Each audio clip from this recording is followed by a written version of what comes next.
I want to suggest, Lasker Hurlock, with your permission and the permission of the House, that I share time with my distinguished colleague, Senator Cummins. Plenty of time if you want to take 6 minutes each. Yeah? Oh, I didn't realise. I got the impression that there wasn't. Sorry. Apologies. That's even better. So can I, at the outset, welcome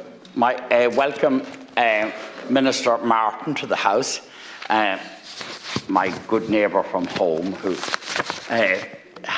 is sadly in exile in Dublin, but we still claim her up there. But anyway, it's a pleasure to welcome you here, and indeed, as others have done, to commend the work you've done in this sphere and your commitment to reform in this area.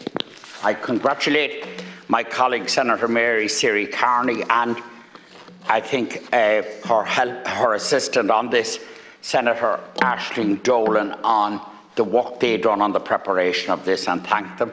And I'm not sufficiently narcissistic to claim that even I might have submitted the amendment, that I would have written it myself. But so thank them for that great work, and indeed other colleagues like Senator Cummins who pitched in on that. So it's an important motion, and thank you for doing that. I personally am clearly in support of the motion, and indeed I come at this from two perspectives. I'm a parent of 3 children. They're big children now, but I've lived through all this stuff with the phones and all of the gadgetry with them. And I'm also a former teacher, and from both perspectives, and then, like all colleagues, one interacts with people on a day-to-day basis. So this is what informs, these are the factors that inform my contribution. So I support the motion. I think it's extremely timely and worthy and excellent. I particularly support the suggestion within it, or rather the element in it, which would impose a ban on smartphones up to 13. And this would support parents, support the children themselves, and I think would be an excellent initiative. Not always easy to police and administer and legislate for, both a worthy exercise. We do it with cigarettes, we do it with drink, and we should do it with smartphones. As legislators, we must take decisive action to protect our youth's well-being in the digital age. The concerns raised in this motion are very similar to the findings of my recent report. I have the privilege, as you know, Lasker Hurlock, of being a long-standing member of the Council of Europe, of the Parliamentary Assembly of the Council of Europe. I brought forward, excuse me, a report to the Social Affairs Committee there. I was rapporteur on a report on children and how they're affected by online violence, which obviously pornography is a subset of, and how they're affected by online violence and abuse. And I brought forward that to the Social Affairs Committee. I had it accepted by the Social Affairs Committee of the Council of Europe. I then took it last Friday to a plenary. Thank you so much.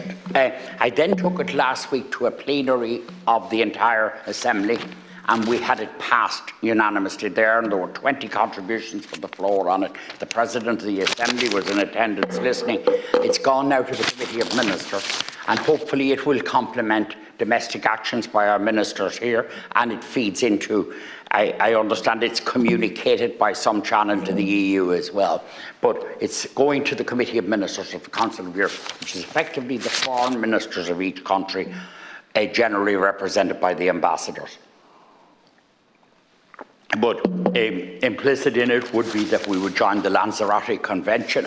The Minister might respond earlier. It's my understanding that we're in it here, are we, Minister? You might, and I gather it's one of the conventions, and there's the Bulgarian Convention, you know, in this area. But so you might respond on where we are at in terms of international conventions and accepting them. But now, given the alarming increase in online danger and digital violence against children, we must prioritise the implementation of comprehensive risk mitigation measures. That includes age verification. While the obvious thing is to ban the phones up to 13, after 13, and at all times, there should be age verification on the devices. This needs to be negotiated with the technological companies, but it needs to also be enshrined in legislation. And the companies need to be made to pay a penalty if they don't do it. I think there has to be, as there has to be in the gambling sphere, but we'll not go down that road now, but there must be age verification. And it's not beyond the capacity of these people to do age verification. So that's a very first measure, a risk mitigation measure. There's obviously the age of access to the phones, which is implicit in the motion. There must be penalties. You need a consultative process with the technological companies, with the various people involved, but you need also a punitive system that will disincentivise them from doing it. We need an educational support, that it has to be part of our education to empower children to recognise things that they should not be involved with, and also to make informed and good decisions there. And that involves a proper sex education in schools, education on this whole area. And, you know, we need a holistic approach, basically. I know the time is up, but to say that we need to come at this in terms of penalties, we need to come at it in terms of a database collection, cooperation with Interpol, cooperation with international bodies to police and to find out the perpetrators of abuse, the perpetrators of pornography online, etc. So on that, it's a limited time, but it's something we can keep going into on other occasions. But well done to the proposers of the motion, and I'm very proud to be a signatory to it. And thank you, Lasker.